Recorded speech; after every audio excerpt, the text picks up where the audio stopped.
রাস্তাটা দেখতে পাচ্ছ, এই রাস্তাটাকে আমি অ্যাজ এ লিডিং লাইন হিসেবে নিয়ে যাচ্ছি। এখানে একটা খুব সুন্দর রেড কালারের হাউস রয়েছে, যার সাথে ব্লু যে জলটা রয়েছে এবং আকাশের একটা কমপ্লিমেন্টারি একটা এলিমেন্ট তৈরি হয়েছে, এবং তার সাথে অবশ্যই এই গ্রিন উইন্ডমিলটার জন্য তো রয়েছেই। মানে একটা খুব সুন্দর একটা কম্পোজিশন।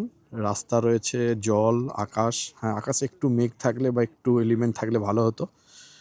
তো F11 আমাকে 20 সেকেন্ডের একটা এক্সপোজার দিচ্ছে, অ্যান্ড আমি চেষ্টা করছি যে যাতে একটু হলেও ওপরের দিকে এবং নিচের দিকে জায়গা রাখতে।